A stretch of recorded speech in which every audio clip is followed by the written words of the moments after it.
Welcome back. Siddipet జిల్లా వర్గల్ మండలం తునికిమక్త గ్రామంలో ఎమ్మెల్యే హరీష్ రావు పర్యటించారు. బీఆర్ఎస్ రజతోత్సవ సభకు వెళ్లి వస్తూ ప్రమాదంలో మరణించిన కనకయ్య కుటుంబాన్ని పరామర్శించి ప్రగాఢ సానుభూతిని తెలిపారు. ఈ సందర్భంగా హరీష్ రావు మాట్లాడుతూ కేసీఆర్ తెలంగాణ ప్రజలను తన తోబుట్టువుల్లా కన్నబిడ్డల్లా చూసుకున్నారని అన్నారు. ప్రస్తుత ప్రభుత్వ పనితీరును వివరిస్తూ వర్షాలకు రోడ్లపై మోచేతిలోతు గోతులు పడినా తట్టెడు మట్టి కూడా పోయట్లేదని ఆరోపించారు. ప్రభుత్వ ఆసుపత్రుల్లో కరెంటు పోతే టార్చ్ లైట్లు పెట్టి వైద్యం చేయాల్సిన పరిస్థితి ఉందని, జనరేటర్లలో డీజిల్ పోయడానికి కూడా డబ్బులు లేవంటున్నారని హరీష్ రావు పేర్కొన్నారు.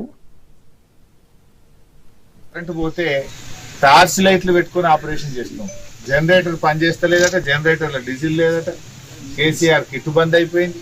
దవాఖానాలలో పోతే చాలా దుర్భరమైన పరిస్థితి వచ్చింది. కేసీఆర్ గారు ఉండగా ప్రభుత్వ ఆసుపత్రికి వెళ్తే కడుపు నుండి అన్నం పెట్టి కాన్పు చేసి కేసీఆర్ కిట్ ఇచ్చి తల్లిని పిల్లని ఇంటికాడ తీసుకొచ్చింది. ఈ గవర్నమెంట్ వచ్చిన తర్వాత కనీసం మందులు లేవు, సూదులు లేవు, జనరేటర్ల డీజిల్ కు పైసలు లేని పరిస్థితి. కేసీఆర్ కిట్ బంద్ అయిపోయిన పరిస్థితి వచ్చింది. గజ్వేల్లో అద్భుతమైన మాతా శిశు సంక్షేమ ఆసుపత్రి కట్టి ప్రారంభోత్సవం చేస్తే ఇయాలటి వరకు దాని ఉపయోగంలోకి తేవడం లేదు. దాదాపు 30 కోట్ల రూపాయలతో కట్టినాం గజ్వేల్లో ఆసుపత్రి. కట్టి ఇనాగరేషన్ కూడా అయింది.